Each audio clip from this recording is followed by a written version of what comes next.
Shalom, salam sejahtera pemirsa Pijar TV dimanapun Anda berada. Kembali kita berjumpa dalam program Ku Tahu Yang Kupercaya. Masih dalam rangkaian pembahasan doa Bapa Kami, di mana pada episode yang lalu kita membahas mengenai Bapa. Siapakah Bapa, seperti apakah Bapa, dan kenapa kita memanggil Bapa dalam doa kita. Dan saat ini kita lebih berbicara mengenai alamat Bapa yang ada di surga. Mungkin dalam kehidupan kita ada Bapa di tempat ini, ada Bapa di tempat itu, dan harus spesifik, harus jelas Bapa yang ada di dalam surga. Dan ini akan dibahas tentunya bersama dengan hambanya Pendeta Ezra Soru. Dan juga pemirsa, kita seringkali bertanya, di manakah kalau kita berdoa? Yesus pernah mengulas bahwa orang Farisi berdoa di pojok-pojok jalan, di pasar-pasar dengan berteriak dan lain sebagainya. Nah, di manakah kita berdoa dan mengapa kita berdoa seperti itu? Apakah kita harus masuk ke kamar, tutup pintu, kunci pintu, dan hanya kita saja yang ada di ruangan dikala kita berdoa?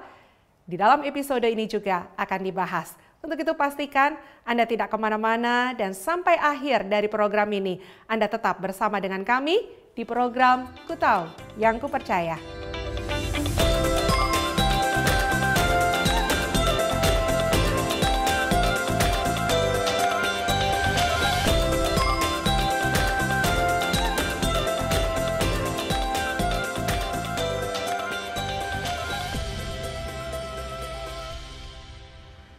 Shalom saudara yang saya kasih dalam Tuhan Yesus. Senang sekali bahwa program Ku Tahu Yang Kupercaya boleh kembali hadir di hadapan Anda. Saya Pendeta Ezra Soru. Juga bersuka cita karena bisa membagikan kebenaran demi kebenaran dari firman Tuhan buat saudara sekalian. Dan saudara-saudara, kita sedang membahas doa Bapa Kami. Beberapa hal tentang doa Bapa Kami sudah disampaikan. Kalau saudara mempunyai pertanyaan seputar itu, jangan ragu untuk bertanya kepada kami, kirimkan SMS ke nomor yang tertera di layar kaca Anda, dan kami akan menjawab pertanyaan-pertanyaan Anda. Demikian juga Anda yang membutuhkan dukungan doa. Tim Pijar TV bersedia untuk berdoa, mendukung Anda dalam doa. Silakan kirimkan pokok doa Anda juga ke nomor HP yang sama yang ada di layar kaca Anda. Saudara, pada kesempatan ini kita akan melanjutkan pelajaran kita dari doa Bapa Kami. Dalam episode sebelumnya kita baru membahas kata pertama, yaitu kata Bapa. Dalam episode ini kita akan membahas kata yang kedua, tapi masih ada hubungan dengan kata yang pertama, yakni Bapa Kami. Ini yang akan kita bahas dengan tekanan lebih utama kepada kata kami ini. Kalau saudara masih mengingat dalam episode yang membahas soal latar belakang mengapa muncul doa Bapa Kami, saya mengajarkan bahwa ada motivasi yang salah dalam doa. Di mana orang Yahudi pada waktu itu berdoa, mereka ingin dilihat orang, ingin dipuji orang, maka pada jam-jam doa mereka sengaja membawa diri mereka untuk ada di tikungan-tikungan jalan, di pasar-pasar, tempat-tempat umum, supaya ketika mereka berdoa, orang melihat mereka dan memberikan pujian kepada mereka. Bukan doa itu sendiri yang mereka senangi, tapi pujian yang muncul akibat berdoa itu yang mereka senangi. Itulah sebabnya Tuhan Yesus kritik. Dan pada waktu Tuhan Yesus kritik praktek doa seperti itu, motivasi doa seperti itu, Tuhan Yesus mengatakan kata-kata dalam Matius 6 ayat yang ke-6. Mari kita lihat. Matius 6 ayat 6. Matius 6 ayat 6. Tetapi jika engkau berdoa, masuklah ke dalam kamarmu, tutuplah pintu dan berdoalah kepada Bapamu yang ada di tempat tersembunyi, maka Bapamu yang melihat yang tersembunyi akan membalasnya kepadamu. Ya. Jika engkau berdoa, masuklah ke dalam kamarmu. Nah, di dalam bahasa asli Perjanjian Baru, bahasa Yunani, kata kamar di situ itu menggunakan kata tamion, ya. Dan kata tamion ini artinya satu ruang kecil berbentuk segi empat, dan itu biasanya mengacu kepada kamar pribadi, di mana tidak boleh sembarang orang masuk ke dalamnya.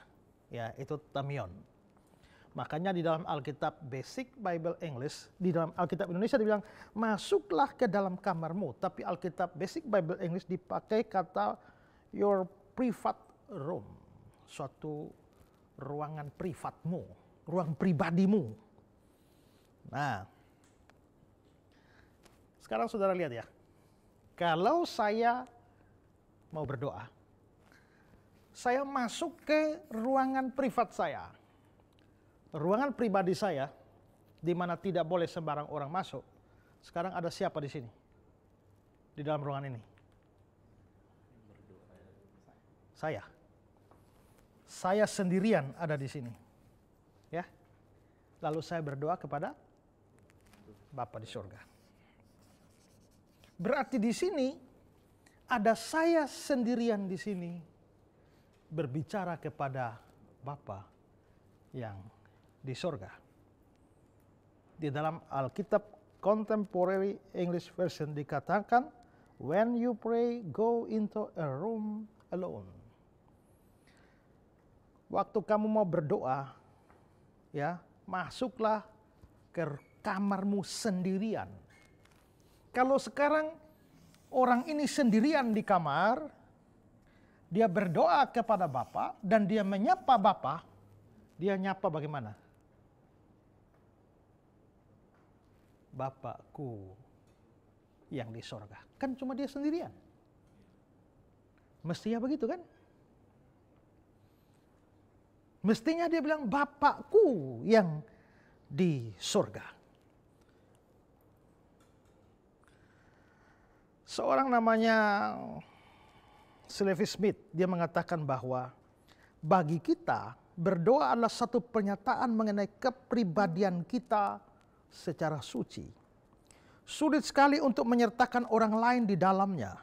Kita akan dapat menyatakan bahwa doa itu adalah terutama soal perseorangan dibandingkan dengan sekumpulan soal manusia.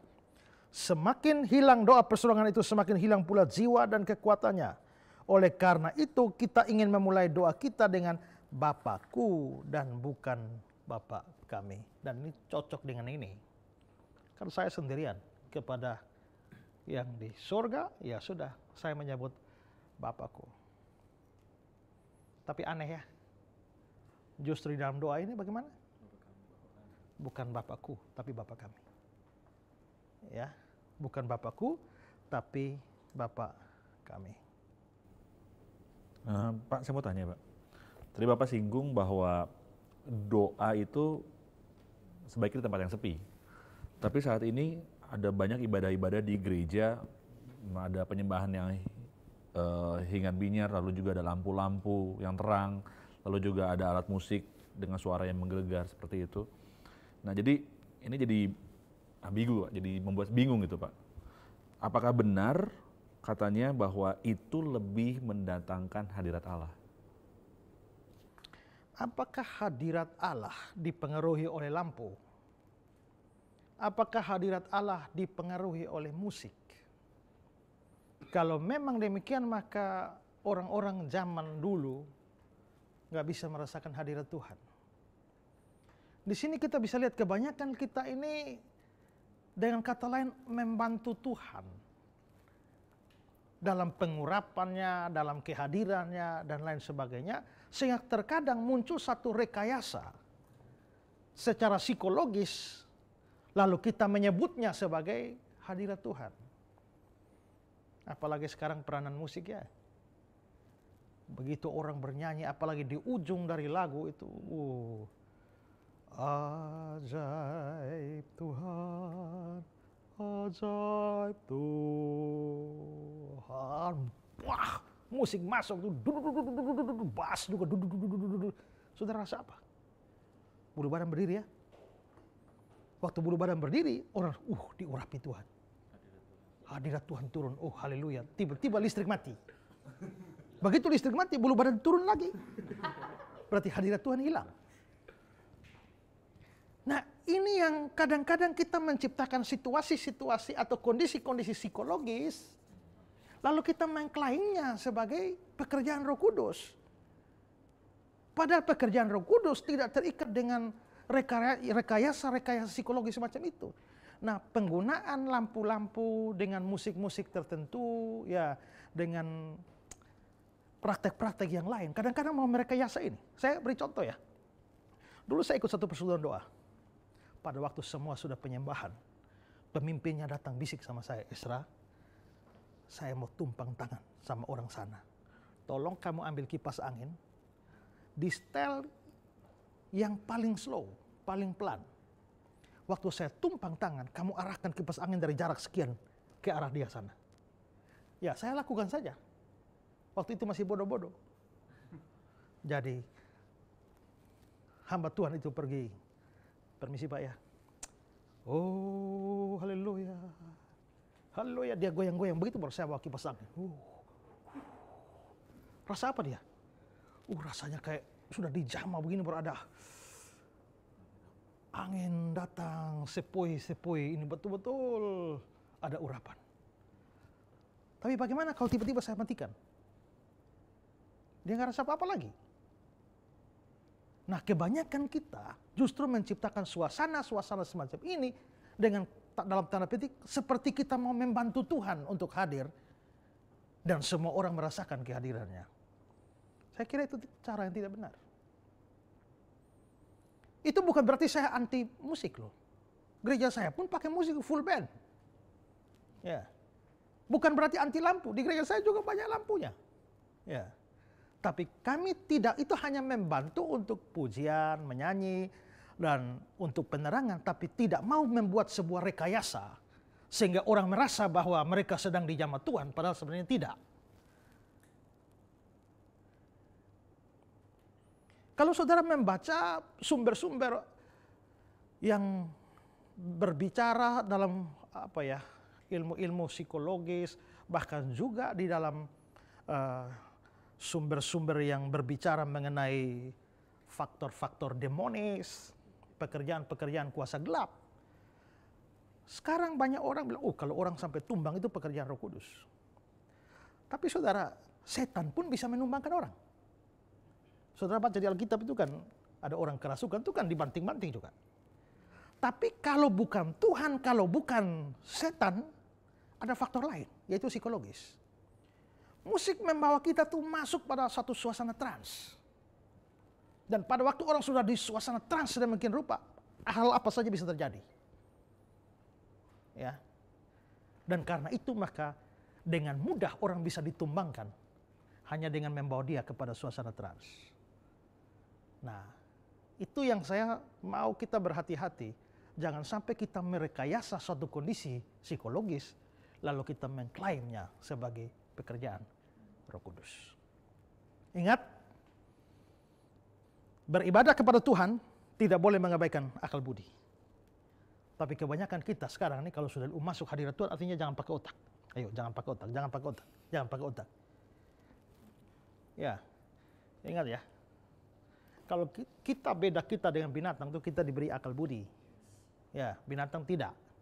Jadi kalau ada orang suruh jangan pakai otak kita, jangan pakai akal budi kita, itu sama dengan dia mau menyuruh kamu jadilah binatang, jadilah binatang, jadilah binatang. Tidak. Peranan akal budi tidak boleh dibuang di dalam penyembahan kepada Tuhan. Tapi akal budi kita ditundukkan di bawah terang firman Tuhan. Kalau saudara menikmati hadirat Tuhan waktu ada musik, ada lampu-lampu, bisa. Tapi ketika lampu mati dan musik mati, saudara tidak lagi merasakan hadirat Tuhan itu, kita jadi tanya hadirat macam apa yang saudara rasakan. Tapi kalau ada lampu, ada musik, saudara bisa menikmati hadirat Tuhan. Nggak ada lampu, nggak ada musik juga, nggak ada pengaruh. Tetap bisa menikmati hadirat Tuhan. Silakan. Itulah pekerjaan Tuhan yang sejati tanpa perlu direkayasa dengan segala macam hal yang apapun. Ya. Jadi memang bukan berarti tidak boleh pakai musik loh. Pakai musik silakan, mau pakai lampu silakan, tapi ingat bahwa jangan kita sengaja membuat supaya orang seolah-olah merasakan hadirat Tuhan. Motivasi itu yang penting, ya. Jadi saya tetap tidak anti, tapi itu harus menjadi peringatan bagi kita supaya jangan sampai jatuh kepada aspek seperti itu. Nah, saya kembali kepada poin kita. Kalau orang ini masuk dan dia ngomong dengan Tuhan, mestinya dia Bapakku. Tapi bukan itu yang terjadi dalam doa Bapa kami. Mari kita hitung doa Bapa kami. Berapa kali muncul kata kami di sana? Coba Matius 6, 9-13. Kita hitung sama-sama ya. Matius 6, 9-13. Karena itu berdoalah demikian. Bapa kami yang di sorga, satu ya. dikuduskanlah namamu, datanglah kerajaanmu, jadilah kehendakmu di bumi seperti di sorga. Berikanlah kami pada hari ini 2, makanan kami yang secukupnya. 3, Dan ampunilah kami 4, akan kesalahan kami, 5, seperti kami juga mengampuni orang yang bersalah kepada kami. 7, Dan janganlah membawa kami 8, ke dalam pencobaan, tetapi lepaskanlah kami daripada yang jahat. 9. Karena Engkaulah yang mempunyai kerajaan dan kuasa dan kemuliaan sampai selama-lamanya. Seluruh doa Amin. Bapa kami ini ya, tidak ada satu kata aku atau ku, tidak pernah ada. Tapi 9 kali kata kami dari awal sampai akhir, kami dalam bentuk jamak. Ya. Saya kutip kata-kata dari William Barclay. Dia bilang begini, doa Bapa kami tidak mengajar kita berdoa Bapakku, melainkan Bapa kami. Kalau kita perhatikan maka kita temukan satu hal yang penting, yaitu bahwa di dalam doa Bapa kami ini tidak terdapat kata-kata aku, padaku, bagiku, untukku.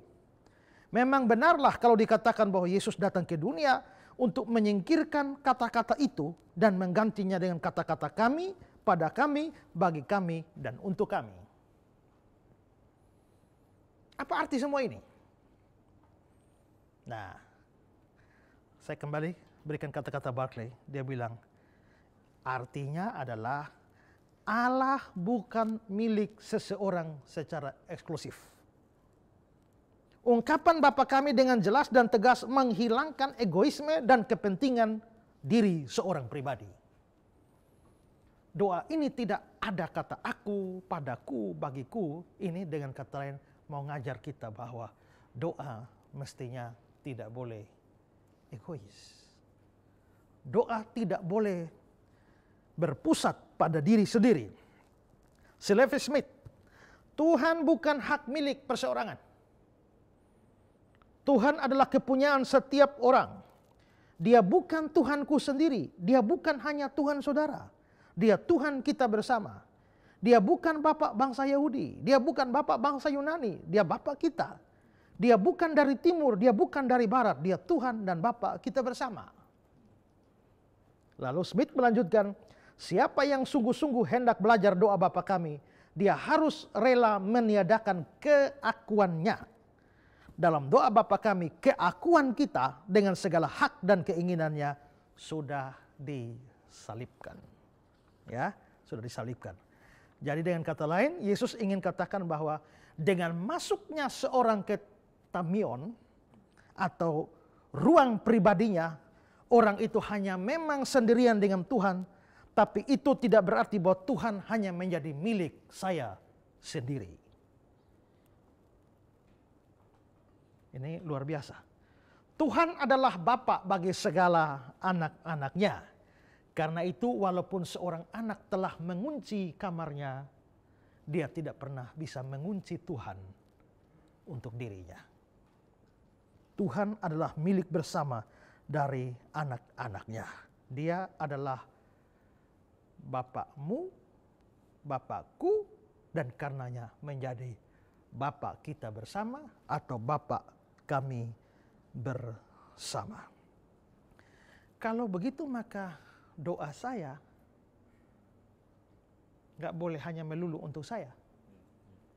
Tapi seringkali kita ini berdoa ini hanya untuk diri sendiri ya. Oh Tuhan, kesehatanku Tuhan, pekerjaanku Tuhan, makanku Tuhan, pakaianku Tuhan, rumahku Tuhan, bisnisku Tuhan, semua ku. Tentu saja tidak salah berdoa untuk itu ya. Karena aku pun termasuk di dalam kami. Karena di dalam kami ini ada aku, ada engkau. Maka berdoa untuk aku boleh. Tapi kalau hanya berdoa untuk aku dan lupa engkau, maka ini menjadikan doa kita berat sebelah. Dan hanya menyampaikan seluruh kebutuhan pribadi dan tidak mengikut sertakan orang lain. Kadang-kadang ada orang berdoa juga untuk orang lain, tapi dia baru mau berdoa untuk orang lain kalau ada hubungan dengan dia. Misalnya, Tuhan, pacarku, istriku, suamiku, orang tuaku, anakku. Ya, dia mau berdoa untuk orang lain karena ada ku-nya di dalam. Tapi bagaimana kalau tidak ada ku di dalam? Masih nggak dia mau berdoa? Nah, di sini kita bisa lihat bahwa ada banyak orang berdoa itu secara egois. Saudara pikirkan kembali setiap doa saudara. Apakah sekian lama saudara berdoa secara egois? Bahkan doa yang kelihatan paling rohani pun bisa jadi egois. Saya pernah baca cerita ya, ada orang Arab, ya, lalu ada orang India, ada orang Israel. Mereka rebutan tanah. Tanah punya siapa ini? Arab, India, Israel. Yang paling ngotot Arab sama India. Lalu Arab marah. Arab berdoa, ya Tuhan, musnahkan si India ini. India juga tidak kalah galak. Tuhan, hancurkan si Arab ini. Tuhan, musnahkan India. Tuhan, hancurkan Arab. Musnahkan India, hancurkan Arab. Orang Israel bilang, Tuhan, hamba tidak minta apa-apa. Kabulkanlah permohonan kedua sahabat hamba ini. Ya. Artinya apa? Kalau Tuhan Arab bilang, musnahkan dia dan Tuhan kabulkan, habislah India. Hancurkanlah Arab. Kalau Tuhan kabulkan, habislah Arab ini. Sudah, tanah sudah, dua musuh habis. Tinggal dia apa? Ini dia. Kelihatannya rohani sekali kan? Aku tidak minta apa-apa Tuhan, kabulkanlah permintaan mereka. Ya, rohani sekali, tapi egois. Seringkali dalam permintaan kita yang paling rohani pun, egoisme kita bisa sangat menonjol di sana. Karena Allah itu bukan hanya Bapakku, Dia juga adalah Bapa kami, maka buanglah semua yang berpusat pada diri sendiri di dalam doa-doa kita. Jangan hanya manfaatkan Allah demi keuntunganmu sendiri, tapi tidak membawa saudara-saudara yang lain di dalam doa-doamu. Sekarang saya tanya, berapa banyak saudara yang berdoa untuk tukang ojek supaya tidak kecelakaan? Bukan hanya berdoa untuk tukang ojek yang mana saudara pesan, bukan. Itu memang saudara kan itu artinya Tuhan berkati tukang ojek ini kan pada saudara di belakang. Wajar. Tapi berapa yang berdoa untuk semua tukang ojek di kota ini supaya aman, tidak celaka? Rasanya susah ya.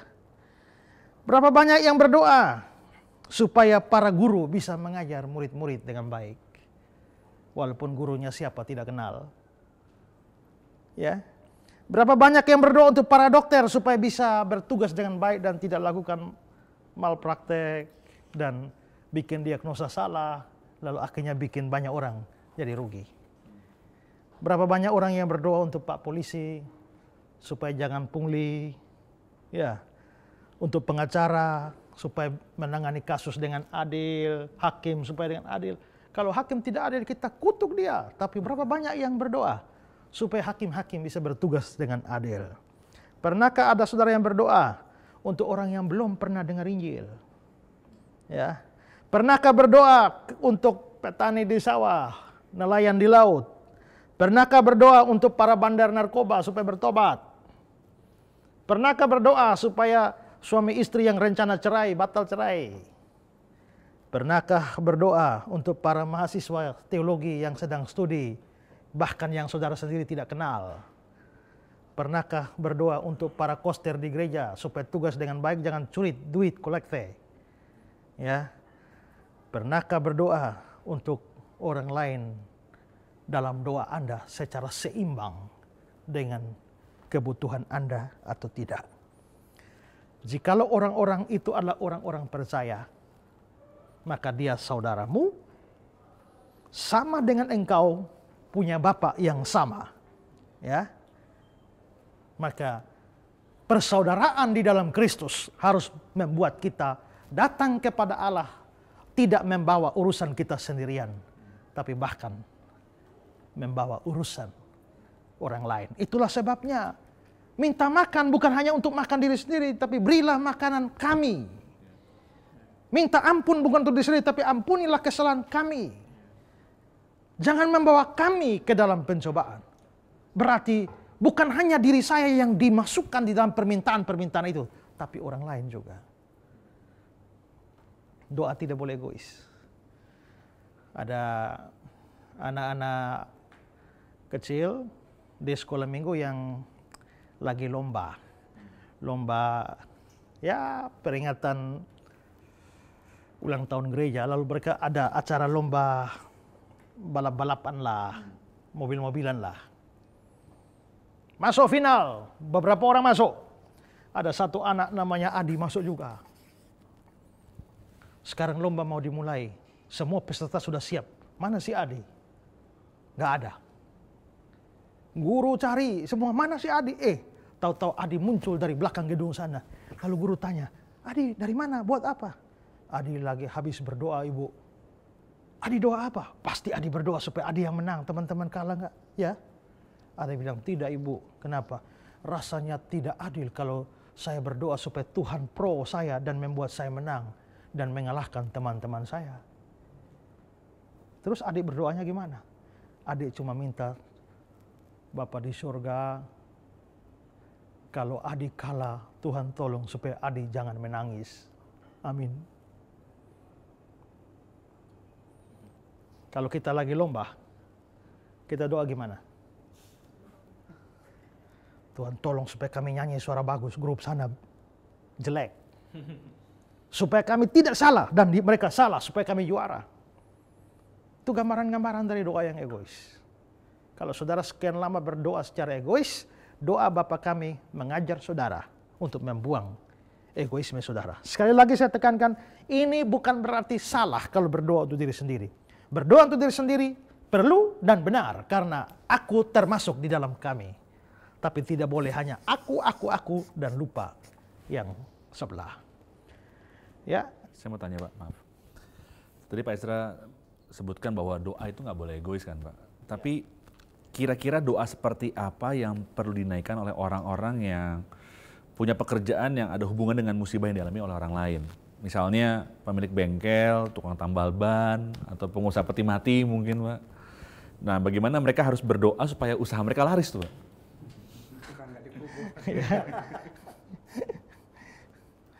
Orang bengkel hidup kalau ada kendaraan orang yang rusak, bukan?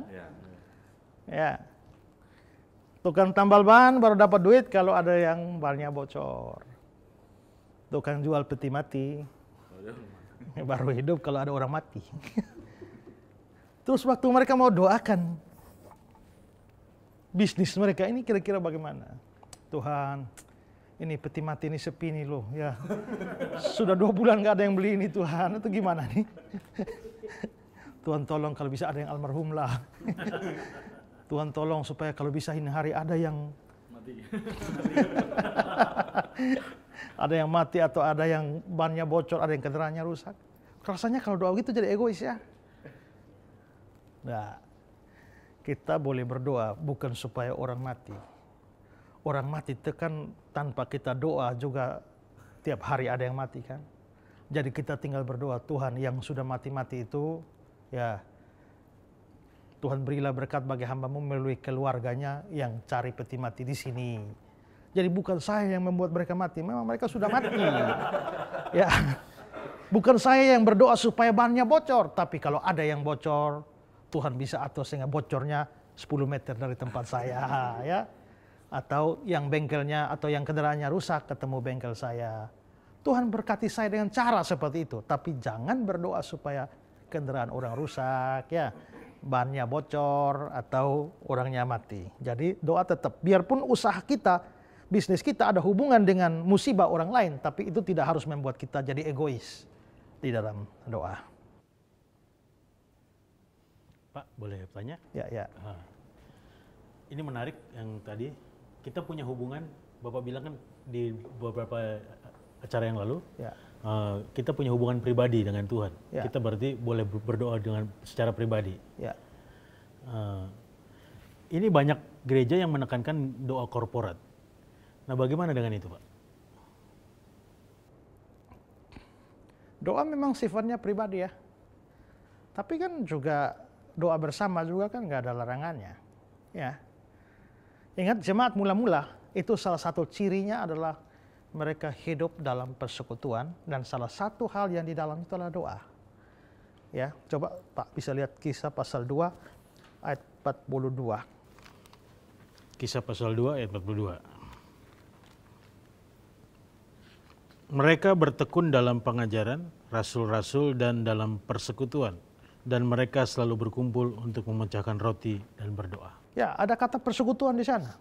Dan lalu ada menyusul kata doa, sehingga kita boleh anggap bahwa jemaat mula-mula juga hidup di dalam persekutuan doa. Jadi bukan cuma doa pribadi, tapi juga doa bersama-sama di tengah-tengah jemaat. Coba lihat kata-kata Tuhan Yesus dalam Matius 18 ayat 19.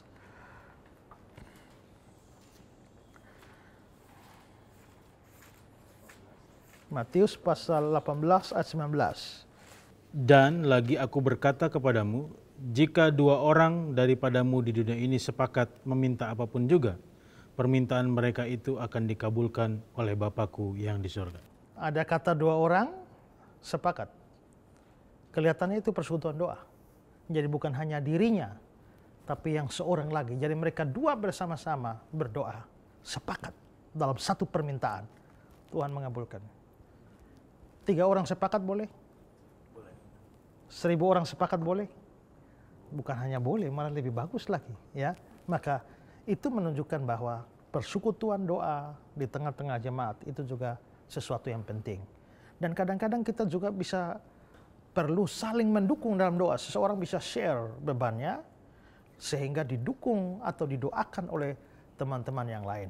Itulah sebabnya doa juga tidak terikat jarak. Dan karena itulah kami juga dari Pijar TV mau juga mendukung saudara-saudara dalam doa. Itulah sebabnya saya selalu bilang, kalau saudara pemirsa di rumah punya beban doa, pergumulan yang saudara sendiri juga doakan dan mau didukung, saudara boleh mengirimkan pokok doa kepada kami.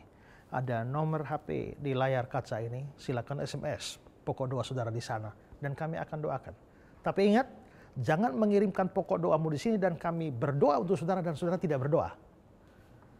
Ya, kami bukan perantara saudara dan Tuhan. Ini hanya kita semua punya status yang sama, tapi saling mendukung. Maka kami berdoa, saudara sendiri harus berdoa. Dan seperti saya bilang kemarin, jangan menganggap ada orang-orang sakti yang Tuhan mau dengar, tapi yang lain tidak. Ya, jangan mengklasifikasikan ada pendeta kelas 1, kelas 2, kelas 3 yang kalau pendeta A yang khotbah pasti manjur lah. Ya, tidak. Bukan pendeta yang menentukan, tapi Tuhan yang menentukan. Pendeta terkenal macam apapun, kalau Tuhan nggak jawab, ya sudah. Atau Tuhan tidak kabulkan, tidak kabulkan. Ingat Paulus itu kurang iman apa? Tapi dia berdoa untuk duri dalam daging. Tuhan bilang cukup, kasih karuniaku padamu. Ya. Tapi bahkan ada orang yang kelihatannya sudah putus asa ya. Di kolam Bethesda. Maukah engkau sembuh? Kalau ini tergoyang nih, saya belum bangun, yang lain sudah duluan. Kayaknya nggak ada harapan. Tapi Tuhan angkat tilammu. Ada orang yang yakin, punya iman kuat seperti Paulus. Doanya malah nggak dikabulkan. Ada orang yang putus asa dan pesimis kayak begitu. Tapi kalau Tuhan mau, jadi. Jadi jawaban doa, dikabulkannya doa, itu bukan pada manusianya, tapi kepada Tuhannya. Kalau Tuhan mau, pasti bisa. Kalau Tuhan tidak mau apa? Kehendak Tuhan laksanakan, ku tanah liat kau penjunan, Jadikan aku sesukamu, aku menunggu di kakimu.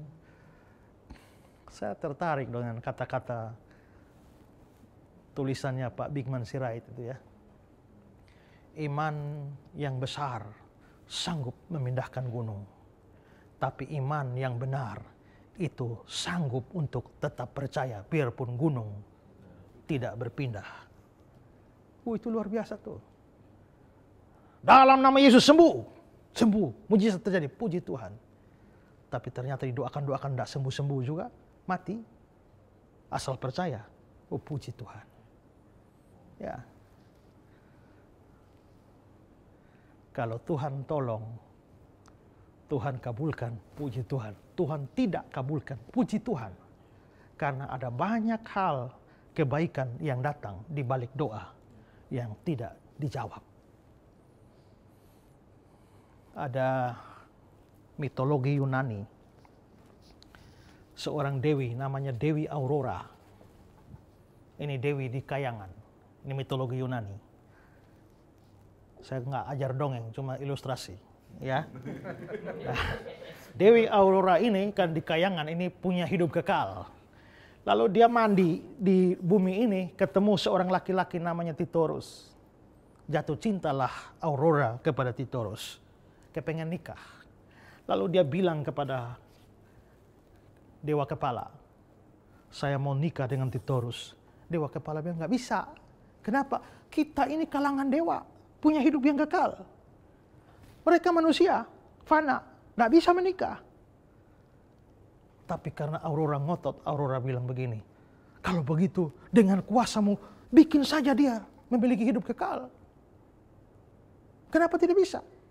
Karena didesak akhirnya Dewa Kepala setuju memberikan hidup kekal kepada Titorus. Maka turunlah Aurora dari kayangan dan menikah dengan Titorus. 5 tahun, 10 tahun, 20 tahun, 50 tahun, dan sakitlah Titorus. Sakitnya sedemikian rupa sampai nggak bisa jalan lagi. Makan saja nggak bisa, minum saja nggak bisa, permisi mau buang air juga nggak bisa. Sengsaralah si Aurora ini merawat suaminya. Tapi tunggu-tunggu mati, nggak bisa mati. Kenapa? Karena sudah diberi hidup kekal. Waktu itu Aurora sadar bahwa dia minta Titorus diberikan hidup kekal, tapi lupa minta awet muda. Jadi ini makin hari makin tua, makin sengsara, makin nggak bisa bikin apa-apa, tapi nggak bisa mati. Waktu itu dia sadar dikabulkannya permohonannya sebenarnya bukan berkat, tapi malah petaka. Maka saya pernah berkhotbah, saudara, bersyukur punya Tuhan seperti Tuhan kita yang sanggup jawab doa maupun yang sanggup tidak jawab doa. Ada bapak-bapak yang tidak sanggup menolak permintaan anak, bukan? Nggak sanggup itu. Bapak minta kue dikasih, bapak minta sepeda dikasih, bapak minta pesawat dikasih, bapak minta helikopter dikasih, bapak minta narkoba dikasih. Semua dikasih mencelakakan anak. Ini bapak yang buruk karena tidak sanggup menolak permintaan anak. Tapi bapak kita baik. Kalau dia mau kasih sanggup.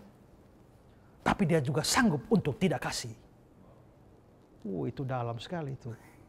Ya, bersyukur punya Tuhan yang mampu menolak permohonan kita. Kalau dia terima setiap permohonan dan kabulkan semua, banyak kita yang susah dan sengsara. Tapi dia baik, dia tahu apa yang baik bagi kita. Dia ngatur yang baik untuk kita, yang tidak baik tidak kasih. Kalau dia mau, apa susahnya? Seorang ibu punya pengalaman doa yang unik. Dia biasanya kalau mau doa, minta, kalau sakit, dia ambil pulpen tulis, Tuhan saya sakit, tolong sembuhkan. Lalu dengan kertas itulah dia berdoa. Kalau dia misalnya ya butuh duit 100.000, Tuhan beri saya duit 100.000. Satu kali saudara, dia nggak punya beras. Dia mau minta beras pada Tuhan. Ambillah pulpen. Di kertas sepotong ini dia bilang, Tuhan beri saya beras 10 kilo. Amin. Waktu dia berdoa tidur malam, mimpi. Tuhan datang bilang, nak, ambil kertas itu, bawa ke toko depan. Ada toko Cina di sana yang jual beras, kasih dia di sana. Bawa kertasmu. Dia yakin bahwa itu suara dari Tuhan. Besok pagi bangun, ambil kertas doa ini, bawa ke Om Baba di depan. Mau beli beras. Nih. Si Baba lihat, Tuhan, saya minta beras 10 kilo. Aneh sekali ini orang beli. Tapi muncul pikiran nakal dia. Ya oke lah, baiklah. Mari kita, ini kelihatannya kertas doa ya. Mari kita lihat seberapa berat doamu ini. Dengan kertas semacam ini, berapa beras yang bisa kau bawa pulang. Saudara tahu timbangan tuh ya, timbangan konvensional yang ada pemberatnya tuh. Kasih seimbang. Semua pemberat diturunkan, diganti sama kertas doa. Berapa bisa kamu bawa pulang, berapa biji beras? Kira-kira berapa biji? Ditaruhlah di situ kertasnya, lalu dia ambil beras. Ini kalau seimbang kan ini ya. Tak. Berapa biji? Ini nggak bergerak. 1 genggam nggak bergerak. Dia ambil lagi. 2 nggak bergerak. 3 nggak bergerak. Setengah kilo tidak bergerak. 1 kilo tidak. 2, 3, 4, 5 tidak bergerak. 6, 7, 8, 9, 10 tidak bergerak. Malulah dia. Dan lama-lama beras saya habis. Dalam keadaan malu dan marah. Terpaksa dia ambil beras 10 kilo, diisi di kantong, pulang sana. Dan ibu janda itu pun pulang. Om Baba heran, ada apa ini? Dia periksa baik-baik, ternyata timbangan rusak. Ya, timbangan rusak, tapi janda itu sudah bawa pulang beras. Tuhan kalau mau tolong, apa susahnya? Gampang bagi Tuhan. Saudara, saya pernah kekurangan uang untuk bayar cicilan mobil saya. Sudah jatuh tempo, besok harus bayar. Jangankan bayar cicilan mobil, untuk ngisi bensin pun saya nggak ada uang. Saya butuh 2.200.000 untuk cicil mobil dan 100.000 untuk ngisi bensin. Tapi hari itu nggak ada, besok harus. Dan kalau saya nggak isi bensin, malam ini atau besok pagi saya nggak jalan. Jalan-jalan cemas ini bensin habis. Saya pergi ke radio, siaran radio. Habis siaran radio, mau pulang. Ada orang sudah nunggu saya di situ. Saya, siapa ya? Dia perkenalkan diri. Dia bilang, Pak, saya hanya datang ke sini hanya mau minta terima kasih. Kenapa? Karena saya ini seorang pemabuk kelas berat. Saya pernah minum mabuk sedemikian rupa sampai tidak bisa pulang. Teman-teman tidak ada yang mau bawa pulang saya. Malah mereka buang saya di kebunnya orang. Begitu dibuang di kebun orang, rupanya ada rumah kebun. Ada tukang jaga kebun di situ. Pas tukang jaga kebun itu memutar siaran radio Pak Esra. Dan pada waktu itu Pak Esra berkhotbah, suruh pemabuk-pemabuk bertobat dan terima Yesus. Dan hari itu pun dalam keadaan mabuk saya terima Yesus. Ya saya bilang, waktu terima itu sadar nggak? ya. Dia bilang, waktu itu memang saya setengah-setengah sadar Pak. Tapi saya masih dengar jelas apa yang Pak Esra ngomong. Dan sampai hari ini itu 3 bulan yang lalu saya bergumul dan sampai sekarang. Bahkan cium minuman keras saja rasanya memuntah. Saya datang ke sini hanya mau terima kasih Pak. Gara-gara Bapak khotbah di radio itu, sekarang saya terlepas. Saya bukan lagi pemabuk. Terima kasih Pak. Sebagai bentuk terima kasih Pak, saya ada sedikit berkat buat Pak. Dia berilah, dia pergi. Saya pulang sampai rumah, buka 2.300.000. 100-nya pakai beli bensin, 2,2 pakai cicil mobil. Pas. Saya pikir-pikir kalau Tuhan mau tolong kita apa susahnya. Ya kan? Nggak ada yang mustahil bagi Tuhan. Tapi ingat, Tuhan tidak selamanya mau mengabulkan. Kalau itu tidak baik bagi kita, dia tidak kabulkan. Tapi menurut saya baik. Ya, menurut kamu baik, tapi menurut Tuhan tidak baik. Begitu tinggi rancangan Tuhan daripada rancangan kita. Ya. Nah, karena itu saudara, marilah kita kembali kepada poin kita, berdoa, tapi jangan bersifat egois. Doa Bapa kami mengajar kita untuk menyertakan orang lain pun di dalam doa kita. Ada yang mau bertanya? Pak, boleh tanya lagi Pak? Ya. Ini tadi Bapak nggak singgung sih, cuma saya tertarik. Tentang doa puasa Pak. Ya. Apakah doa puasa lebih berkuasa daripada doa pribadi? Daripada doa yang lain? Daripada doa yang lain? Apakah doa puasa ini lebih berkuasa? Dari doa yang lain? Banyak orang anggap begitu ya? Iya. Memang harus diakui bahwa di dalam Alkitab ada orang-orang yang berdoa puasa dan doanya dikabulkan oleh Tuhan. Banyak contoh itu ya. Nah, tapi saya kira seperti saya bilang ya, saya selalu bilang kalau menafsirkan ayat Alkitab tidak boleh hanya lihat satu dua ayat.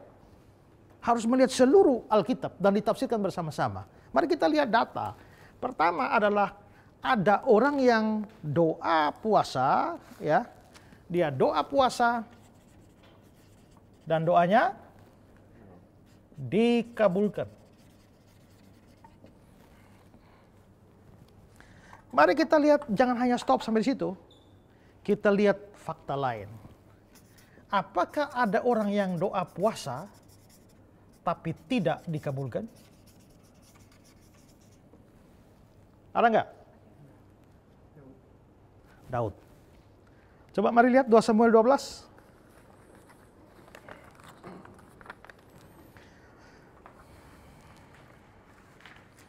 Dua Samuel 12 ayat 16.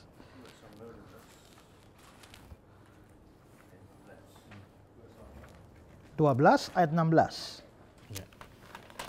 Lalu Daud memohon kepada Allah oleh karena anak itu. Ia berpuasa dengan tekun dan apabila ia masuk ke dalam semalam-malaman itu ia berbaring di tanah. Ya, jadi ini berkaitan dengan anaknya ya. Anak hasil dia dengan Batsheba itu. Anak ini sakit ini, hampir mati nih. Dan Daud masuk dan doa, puasa, bahkan puasa dengan tekun. Sekarang lihat ayat 18. Pada hari yang ketujuh, matilah anak itu. Nah, mati. Dan pegawai-pegawai Daud takut memberitahukan kepadanya bahwa anak itu sudah mati. Sebab mereka berkata, ketika anak itu masih hidup, kita telah berbicara kepadanya. Tetapi ia tidak menghiraukan perkataan kita. Bagaimana kita dapat mengatakan kepadanya, anak itu sudah mati? Jangan-jangan ia mencelakakan diri. Ya, cukup sampai di situ. Ya, saudara lihat, waktu anak itu sakit, Daud doa, puasa. 7 hari setelah itu, mati. Doa puasa Daud dikabulkan? Tidak. Sekarang yang ketiga. Apakah ada doa yang tidak pakai puasa dan dikabulkan?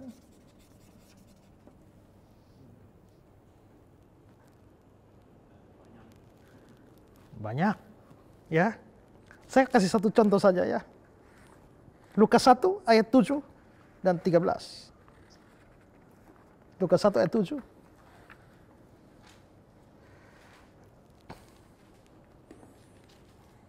Ini kasusnya orang tuanya Yohanes Pembaptis. Lukas 1 ayat 7. Tetapi mereka tidak mempunyai anak, sebab Elisabet mandul dan keduanya telah lanjut umurnya. Ayat 13.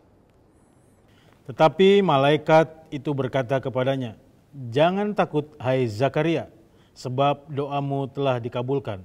Dan Elisabet istrimu akan melahirkan seorang anak laki-laki bagimu, dan haruslah engkau menamai dia Yohanes. Apakah mereka doa puasa untuk dapat anak? Enggak dikatakan apa-apa di situ, tapi dikabulkan. Mari kita lihat bersama-sama semua data ini. Ada yang doa puasa dikabulkan, ada yang doa puasa tidak dikabulkan, ada yang nggak puasa kok dikabulkan. Kira-kira bikin kesimpulannya bagaimana?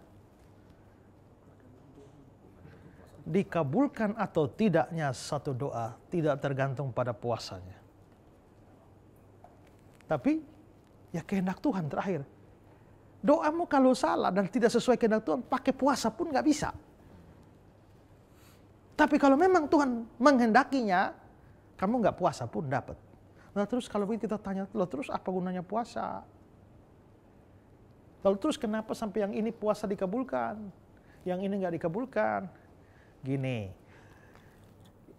nggak ada penjelasan di Alkitab soal itu ya. Ini saya menafsirkan bahwa orang kalau puasa, kelihatannya dia memberi waktu lebih banyak, bikin konsentrasi lebih banyak, mengabaikan semua aktivitas rutin, dan dia fokus berdoa pada Tuhan. Pada saat dia fokus semacam ini, tahu-tahu apa yang dia minta memang cocok dengan kehendak Tuhan, maka Tuhan mengabulkannya. Jadi bukan pada puasanya, tapi pada konsentrasi waktu dan banyak yang dia berikan dalam hubungan dengan Tuhan. Kalau saya doa puasa, nggak ada ya di Alkitab kasih tahu kita cara puasa bagaimana ya. Makanya orang tanya saya pun saya tidak bisa, saya hanya menceritakan bagaimana saya melakukan itu, tapi tidak harus diikuti. Mau ikut boleh, tidak ikut tidak apa-apa. Tapi kalau misalnya saya mulai dari jam 6 sampai jam 6 sore, 6 pagi sampai jam 6 sore, saya lalu menentukan. Tiap jam saya harus berdoa.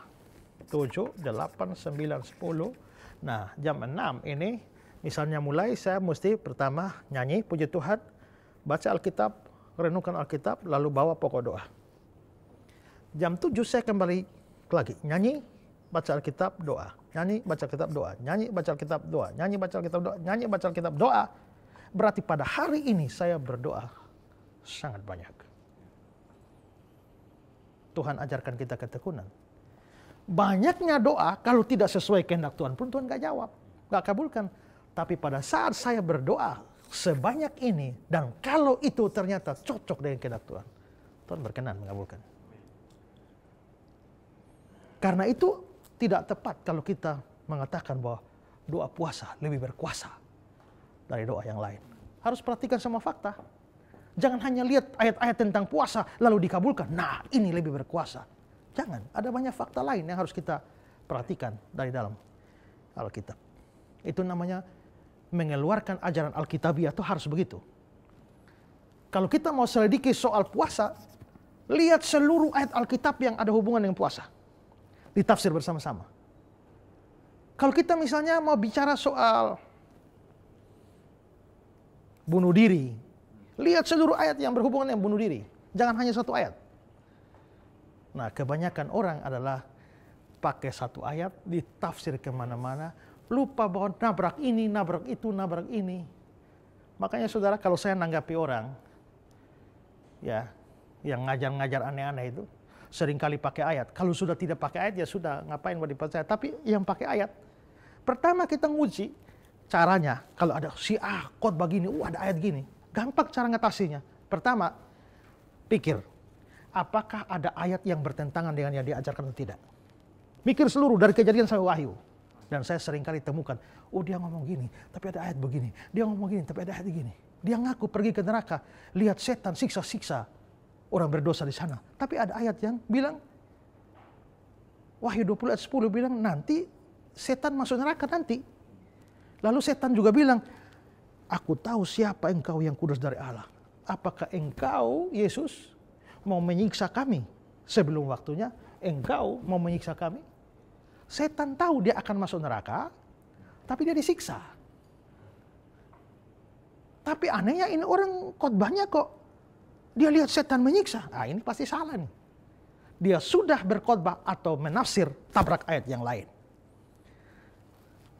Kedua, ngecek waktu dia nafsir ayat dasar dia nafsir benar apa tidak. Dia perhatikan konteks atau tidak. Misalnya orang khotbah 2 Korintus 8 ayat 9. Ya, coba tolong satu orang baca. Ya, Pak, coba 2 Korintus 8 ayat 9. Karena kamu telah mengenal kasih karunia Tuhan kita Yesus Kristus, bahwa Ia yang oleh karena kamu menjadi miskin, sekalipun Ia kaya, supaya kamu menjadi kaya oleh karena kemiskinannya. Oh, supaya kamu menjadi kaya? Oh, haleluya. Tuhan mau kita kaya. Jadi anak Tuhan itu tidak boleh miskin. Kita ini anak raja loh. Mana ada anak raja miskin? Miskin itu mempermalukan Tuhan. Kita harus kaya. Ayatnya di mana? Tuh, 2 Korintus 8 ayat 9. Cara mengatasi begini gampang. Pertama, carilah ayat-ayat yang menunjukkan bahwa orang-orang Kristen pun ada yang miskin. Dan susah. Banyak itu. Bahkan Tuhan Yesus saja bilang anak manusia tidak punya tempat meletakkan kepala. Tapi langkah kedua, kuliti ayat yang dia pakai. Ya, 2 Korintus 8 ayat 9, dia lupa. Itu ayat 9 itu. Mari mundur sedikit. Coba lihat ayat 2. Selagi dicobai dengan berat dalam pelbagai penderitaan, sukacita mereka meluap, dan meskipun mereka sangat miskin, namun mereka kaya dalam kemurahan. Ayo, kayaknya kayak apa yo? Kayak kemurahan. Kalau duit, ayat 2 itu bilang apa? Sekalipun mereka sangat miskin, ini miskin duit ini. Tapi mereka kaya kemurahan, berarti orang sana juga kalau kekayaan duniawi miskin, tapi soal kemurahan itu kaya. Kaya kemurahan itu bagaimana? Murah hati ya. Apa itu murah hati? Menurut Pendeta Rap-Rap, murah hati itu artinya hatinya murah. Yang murah itu gampang didapat. Jadi kalau ada itu murah hati, hatinya gampang saya dapat. Kalau hati gampang didapat, isi dompet gampang didapat enggak? Gampang. Tapi kalau hatinya mahal, dompetnya nggak akan keluar. Tapi kalau hatinya sudah didapat, dompetnya juga mudah didapat. Maka ada kemauan, kerelaan memberi. Ada banyak orang kaya duit tapi miskin kemurahan. Tapi orang-orang di sini ya miskin duit tapi kaya kemurahan. Kaya apa lagi? Coba lihat ayat 4. Dengan kerelaan sendiri mereka meminta dan mendesak kepada kami, supaya mereka juga boleh beroleh kasih karunia untuk mengambil bagian dalam pelayanan kepada orang-orang Jadi kudus. mereka mau pelayanan. Terus ayat 6. Sebab itu kami mendesak kepada Titus, supaya ia mengunjungi kamu dan menyelesaikan pelayanan kasih itu sebagaimana ia telah memulainya. 7. Maka sekarang, sama seperti kamu kaya dalam segala sesuatu. Kaya dalam segala sesuatu. Kaya segala sesuatu apa? Dijelaskan. Dalam iman, Kaya iman, dalam perkataan, kaya dalam perkataan, dalam pengetahuan, kaya dalam pengetahuan, dalam kesungguhan untuk membantu, kaya dalam kesungguhan untuk membantu, dan dalam kasihmu kaya terhadap dalam kami. kasih. Ya, Demikian juga hendaknya kamu kaya dalam pelayanan kasih kaya ini. dalam pelayanan kasih. Lalu ayat yang ke-9. Inilah pendapatku Ayat tentang hal 9. itu. Maaf. Karena kamu telah mengenal kasih karunia Tuhan Yesus Kristus, sebab ia yang oleh karena kamu menjadi miskin, sekalipun ia kaya, supaya kamu menjadi kaya oleh karena kemiskinannya. Berarti kaya apa yang dibicarakan di ayat 9? Kaya bukan kaya duit. Kaya dalam iman, kaya dalam kemurahan, kaya dalam pelayanan kasih. Itu maksudnya. Tapi kenapa nafsir sembarang? Tidak mengerti penafsiran, tapi juga menafsir ayat, nabrak ayat yang lain. Itu yang banyak kekacauan di Kristen kan begitu. Apalagi baca Matius 6 ayat 33. Cari dahulu kerajaan Allah dan kebenarannya. Semua ditambahkan pada. Ini semua nih termasuk helikopter. Ya. Lupa konteksnya. Yesus bilang, jangan kamu khawatir akan apa yang kamu makan, kamu minum, kamu pakai. Lihat burung-burung di udara, bunga di padang. Karena itu jangan kamu khawatir apa yang kau makan, minum, pakai. Semua itu dicari bangsa-bangsa yang mengenal Allah. Semua mana? Makan, minum, pakai. Kamu cari dahulu kerajaan Allah dan kebenarannya, maka semuanya ditambahkan pada kamu. Semua apa? Makan, minum, pakai. Helikopter nggak ada. Ya, tapi coba lihat pengkhotbah masa kini. Comot ayat, disikat sembarang saja. Dan itu menyesatkan begitu banyak orang yang tulus hatinya hanya agak bodoh sehingga ditipu. Ya.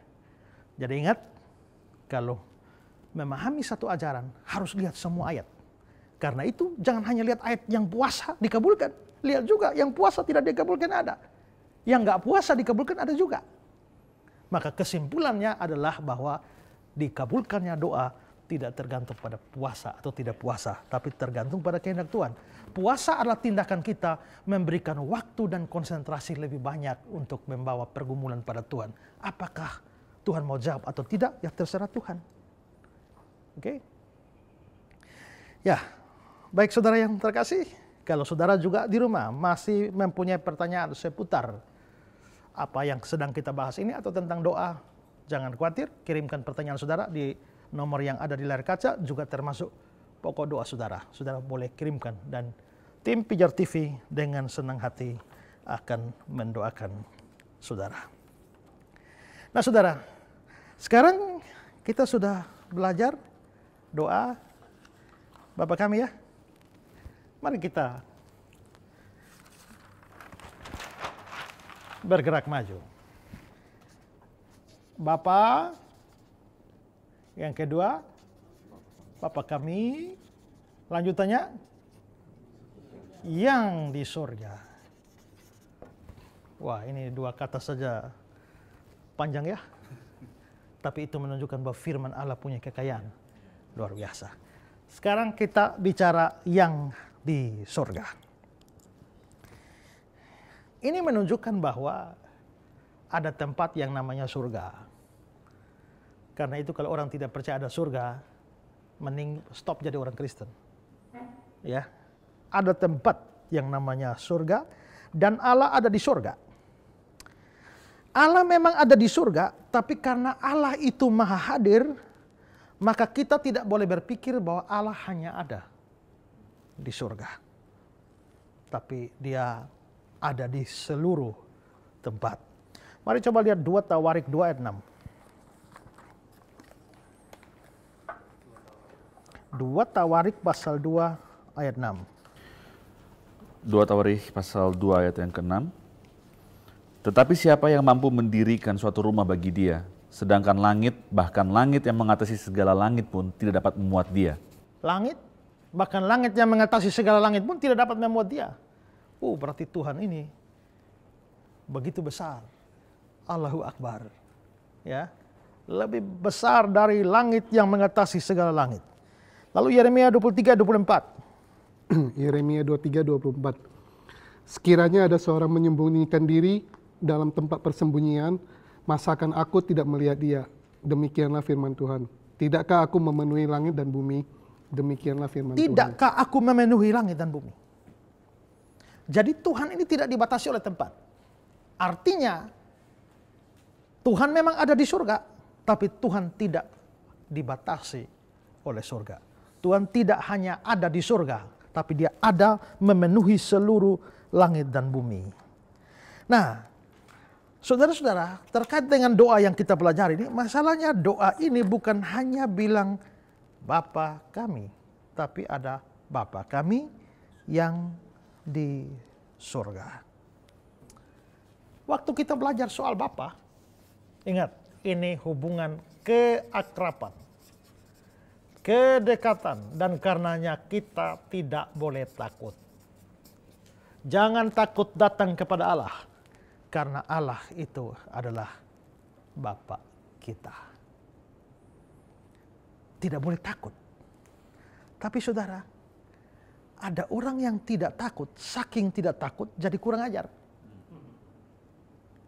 Dia lupa Allah itu Bapanya, tapi dia lupa bahwa Bapa itu ada di surga. Dan surga menggambarkan suatu kemuliaan, kebesaran, ketinggian dari Allah yang berbeda dengan bumi ini. Dia Bapa kita, tapi ingat, itu bukan Bapa di bumi. Bapa di surga. Jangankan Bapa di surga, Bapa di bumi saja kita tidak boleh kurang ajar kok. Menurut hukum Taurat, kalau ada anak yang membangkang dan kurang ajar terhadap orang tua, dihukum mati. Ya. Maka di sini kita harus bisa melihat bahwa antara Bapa dan di sorga harus berimbang. Kalau orang hanya melihat bahwa Allah itu di surga, bukan Bapa, dia akan datang dengan ketakutan kepada Allah. Tapi kalau dia hanya lihat Allah itu Bapa dan bukan di surga, maka dia akan datang dengan kurang ajar. Maka dua ini perlu berimbang. Dia adalah Bapamu, tapi ingat, dia juga adalah Bapa di surga. Ini menarik.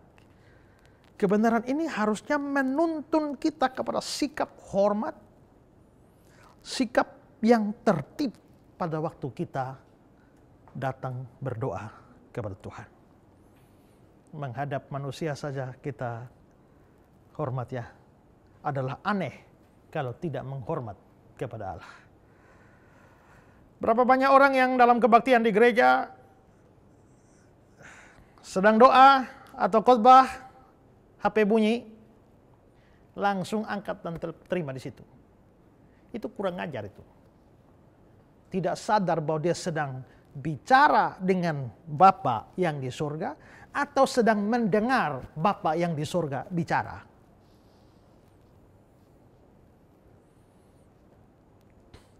Ada mungkin yang tidak rencana begitu tapi lupa silent, makanya bunyi.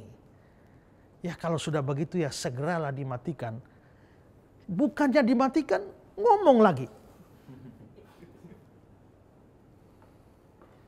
Saya pernah sementara khotbah saudara. Orang telepon bunyi, langsung angkat, ngomong dia. Saya berhenti khotbah. Karena mau khotbah.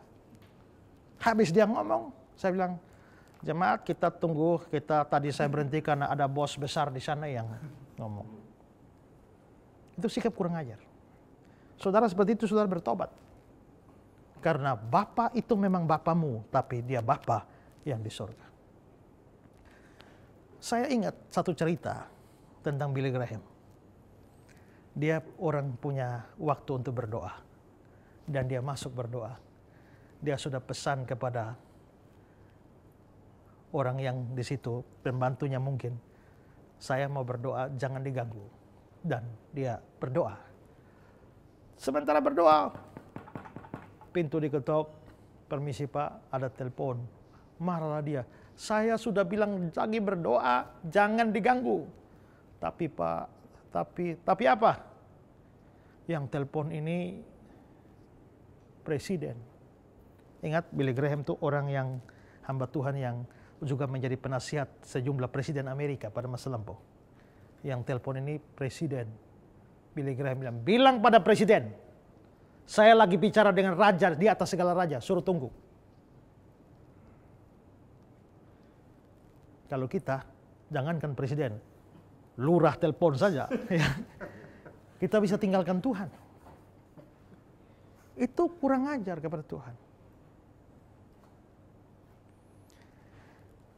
Allah sebagai Bapa kita secara pribadi, itu baru konsep itu baru ada dalam perjanjian baru. Dalam perjanjian lama konsep Allah sebagai Bapa memang ada, tapi dia tidak pernah menjadi Bapa pribadi. Bapa kolektif. Bapa seluruh bangsa Israel. Tapi konsep Bapa secara pribadi itu konsep PB di dalam Kristus. Allah menjadi Bapa kita secara pribadi. PL itu milik Israel, milik bersama. Nggak ada orang yang menjadi Allah itu Bapakku. Tidak. Dan saudara-saudara, dalam zaman perjanjian lama, kalau sampai orang kurang ajar kepada Tuhan, itu bahaya sekali. Ya, Tuhan menyatakan kekudusannya secara luar biasa dalam zaman perjanjian lama, dan setiap pelanggaran akan kekudusannya itu akibatnya fatal. Coba mari kita lihat gambarannya. Keluaran 20 ayat 18 dan 19.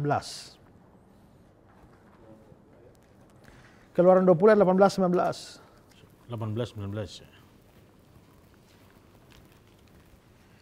Seluruh bangsa itu menyaksikan guruh mengguntur, kilat sabung menyabung, sangkakala berbunyi, dan gunung berasap.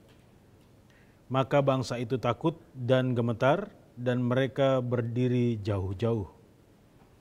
Mereka berkata kepada Musa, Engkaulah berbicara dengan kami, maka kami akan mendengarkan. Tetapi janganlah Allah berbicara dengan kami, nanti kami mati. Ayat 21. Adapun bangsa itu berdiri jauh-jauh, tetapi Musa pergi mendekati embun yang kelam di mana Allah ada. Takut sekali Israel pada Allah. Jangan kami bicara mati. Coba bayangkan ya, mereka kalau bicara dengan Allah mati. Sekarang coba pikir, kalau Allah yang bicara dengan kita dan kita bicara dengan orang lain, Allah bicara dengan kita dan kita ambil HP dan bicara dengan orang lain, gimana? Bisa mati itu. Kalau dalam zaman perjanjian lama. Kekudusan Allah begitu ditekankan sehingga dia menghukum dengan keras setiap orang yang melanggar kekudusannya. Ulangan pasal 4 ayat 11.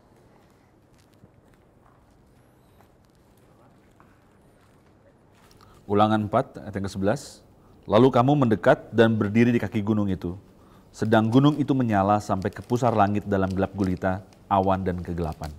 Tuhan di atas gunung, gunung menyala. Sampai ke pusar, sampai ke tengah langit. Ulangan 5 ayat 22-24. Ulangan 5 ayat 20. 22-24. Firman itulah yang diucapkan Tuhan kepada seluruh jemaahmu dengan suara nyaring di gunung. Dari tengah-tengah api, awan dan kegelapan, dan tidak ditambahkannya apa-apa lagi. Ditulisnya semuanya itu pada 2 loh batu. Lalu diberikannya kepadaku. Ketika kamu mendengar suara itu dari tengah-tengah gelap gulita, sementara gunung itu menyala, maka kamu, yakni semua kepala sukumu dan para tua-tuamu mendekati aku, dan berkata, sesungguhnya Tuhan Allah kita telah memperlihatkan kepada kita kemuliaannya dan kebesarannya, dan suaranya telah kita dengar dari tengah-tengah api. Pada hari ini telah kami lihat bahwa Allah berbicara dengan manusia, dan manusia itu tetap hidup. Saudara lihat, Allah dalam perjanjian lama di atas gunung, gunung menyala. Siapa yang tidak takut? Israel takut. Ya. Yesus waktu ada di dunia, dia tampil tidak beda dengan kita. Tapi Yesus yang sudah naik ke surga, itu mengalami pemuliaan yang begitu luar biasa. Ya, tidak kalah hebat dengan Bapa di dalam perjanjian lama. Waktu dia menampakkan diri kepada Paulus, di Kisah pasal 26, ayat 13-15 itu dikatakan, Paulus bilang bahwa pada tengah hari bolong aku melihat di tengah jalan itu cahaya yang lebih terang daripada cahaya matahari.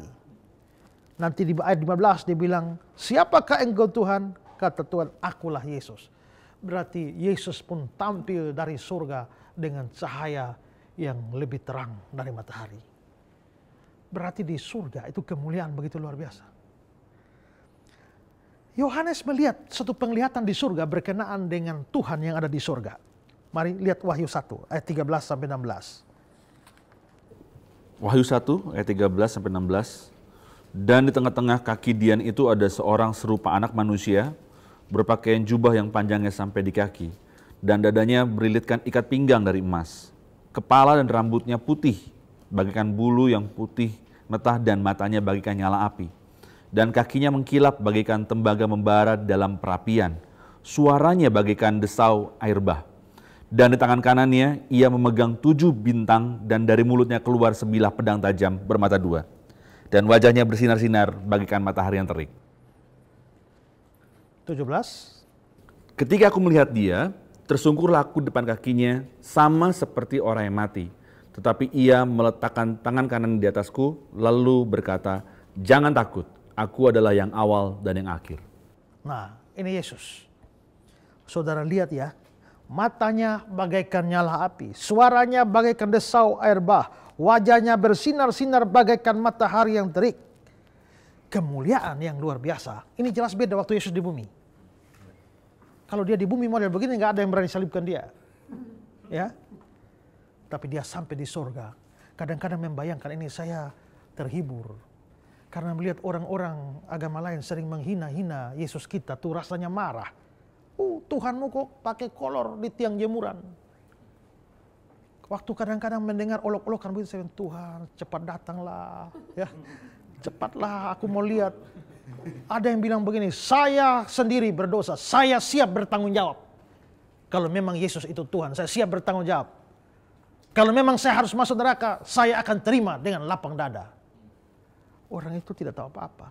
Saudara lihat, kenapa Yesus kok ketakutan sampai berkeringat darah di Getsemani? Kenapa? John Calvin mengatakan bahwa Yesus sebagai manusia jelas ketakutan karena dia telah melihat tsunami murka Allah yang sedang bergerak dan akan dia terima beberapa jam lagi. Yesus anak Allah saja takut terhadap murka Allah. Siapakah kamu yang bisa berdiri dengan lapang dada? Oh Tuhan, cepat datanglah. Biar mereka lihat hanya Tuhan memang belum datang-datang. Tapi itu menunjukkan bahwa bicara surga itu bicara kemuliaan luar biasa. Dan kalau Bapa kita itu Bapa di surga, itu Bapa yang mulia luar biasa. Kalau Bapa itu mulia, kenapa kita tidak hormat? Kalau Bapa itu mulia, kenapa kita kurang ajar waktu berbakti? Kalau Bapa itu mulia, kenapa kita tidak betul-betul fokus waktu kita datang beribadah kepada Dia? Karena itu semua yang berlaku secara tidak baik di dalam kebaktian, ya, lebih sibuk dengan urusan saudara sendiri pada waktu ada firman Tuhan. Marilah kita menghormati Bapa kita yang di sorga, terutama pada waktu kita berdoa. Ada yang mau bertanya? Pak, Ya. Apakah boleh menggunakan lilin sewaktu kita berdoa, dalam berdoa? Boleh kalau untuk penerangan. Mungkin waktu berdoa ada baca saat teduh, buku saat teduh, boleh. Kalau tidak pakai lilin kan nggak baca, nggak dilihat, ya. Tapi bolehlah, tapi jangan atau hindarilah pemikiran-pemikiran bahwa ada sesuatu yang sifatnya magis di dalam lilin itu. Jangan, ya. Kalau hanya untuk penerangan oke. Sama seperti tadi, kalau musik oke. Tapi jangan menciptakan suatu suasana psikologis supaya merasakan hadirat Tuhan. Jangan. Kalau saya misalnya hanya matikan semua lampu mau pakai lilin saja, ya, supaya lebih teduh, supaya bisa konsentrasi, oke. Tapi jangan untuk menciptakan kondisi psikologis, ya. Jadi bagi saya tidak ada masalah sepanjang tujuannya dan motivasinya benar, ya. Ada lagi? Pak, Ya. Kalau begitu, apakah saya bisa dikatakan tidak menghormati Tuhan ketika saya berdoa tidak memakai pakaian atau baju? Tergantung sikon. Kalau orang di rumah sakit habis operasi nggak boleh pakai baju, boleh doa? Boleh. Kalau orang nggak ada baju, kalau doa harus pakai baju, maka orang nggak ada baju nggak bisa doa. Ya, jadi boleh. Tapi kalau misalnya kondisinya normal, ada baju di situ, ya sebaiknya dipakai saja. Itu bukan hanya masalah dengan Tuhan, tapi juga kalau misalnya ada baju tapi saya tidak mau pakai baju dan itu dilihat orang juga, itu bisa jadi batu sandungan. Ingat ya, sesuatu bisa saja benar pada diri sendiri tapi menjadi salah. Seperti Paulus bilang, makan daging berhala tuh boleh nggak? Paulus bilang tidak ada berhala di dunia ini kok. Makan saja. Tapi jadi makan daging itu di persembahan berhala tuh makan saja. Tapi kalau saya makan, terus ada orang yang lemah imannya di situ, terus dia lihat, kok orang Kristen kok gini ya? Karena lemah iman dan lemah pengertian, akhirnya saudaraku yang lemah iman itu akhirnya menjadi tersandung. Maka Paulus bilang, aku tidak akan makan daging lagi. Padahal makan daging itu bukan berdosa pada dirinya sendiri. Ya.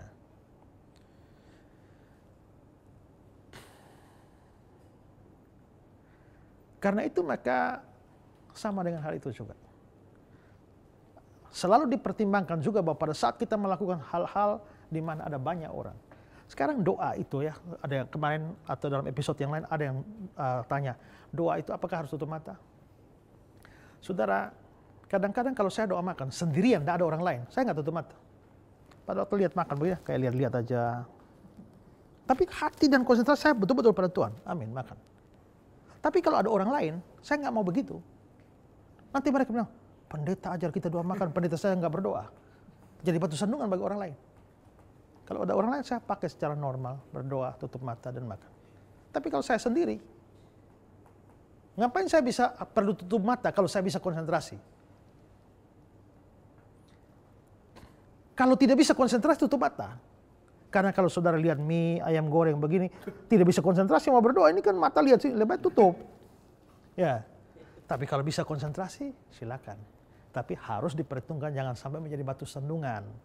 Karena kadang-kadang kita berpikir, kamu menghadap manusia saja, kalau tamu di rumah kan kamu merasa perlu pakai baju ini dengan bagi Tuhan, tidak. Kalau kondisi tertentu, habis berenang mau doa. Atau habis berenang, tahu-tahu orang curi baju saya, mau doa, Tuhan bagaimana ini? Kan boleh, tanpa baju. Ya, jadi hal-hal itu perlu diperhitungkan. Ya. Oke, ada lagi yang mau bertanya?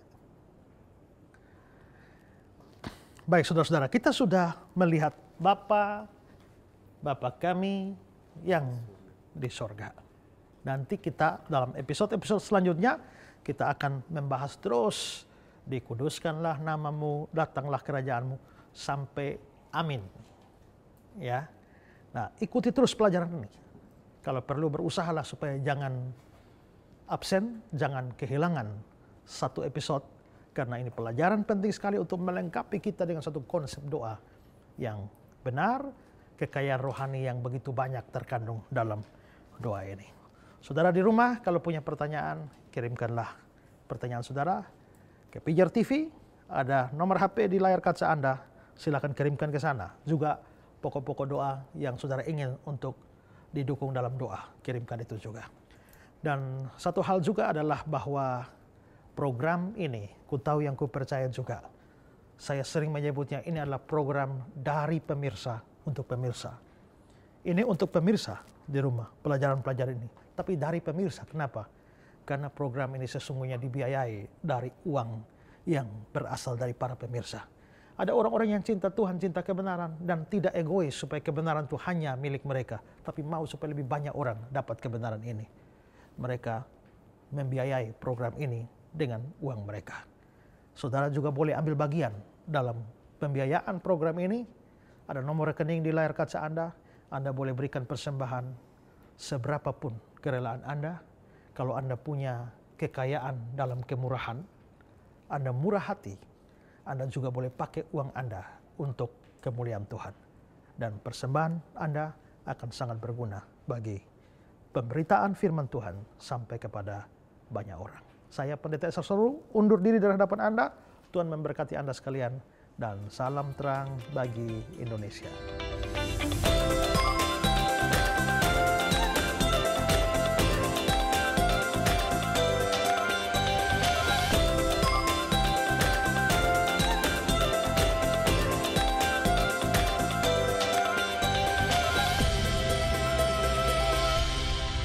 Anda pasti sudah mendapatkan berkat dengan pembahasan mengenai doa Bapa Kami yang sudah disampaikan oleh hambanya Pendeta Esra Soru. Anda sudah mengerti ya mengapa Tuhan mengajarkan kita berdoa, masuk ke dalam kamar, tutup pintu dan menguncinya sehingga terjadi keintiman antara kita dengan Tuhan kita.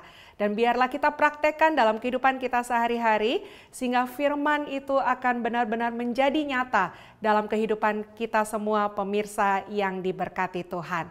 Nah, dalam kesempatan ini juga saya menyampaikan kerinduan sekiranya Anda ingin bekerja sama menjadi partner pelayanan kami lewat setiap tayangan yang diudarakan oleh Pijar TV, Anda bisa mendukung kami lewat dana yang Anda salurkan melalui nomor rekening yang kami tayangkan di layar kaca. Dan seperti biasa, setiap saran, pendapat, tanggapan, atau kritikan kami nantikan, kirimkan di nomor SMS yang juga kami tayangkan di layar kaca Anda. Dan kami ada hari ini oleh karena anugerah Tuhan, dan kami bersyukur Pijar TV boleh terus mengudara menjadi berkat bagi banyak orang. Dan akhir dari episode ini, saya mengajak Anda sekalian untuk berdoa bersama, yaitu doa yang diajarkan oleh Tuhan kita. Bapa kami yang ada di dalam surga, dikuduskanlah namamu, datanglah kerajaanmu, jadilah kehendakmu di bumi seperti di surga. Berikanlah kami pada hari ini makanan kami yang secukupnya, dan ampunilah kami akan kesalahan kami, sama seperti kami juga mengampuni orang yang bersalah kepada kami. Dan janganlah membawa kami ke dalam pencobaan, tetapi lepaskanlah kami daripada yang jahat. Karena Engkaulah yang empunya kerajaan dan kuasa dan kemuliaan sampai selama-lamanya. Amin.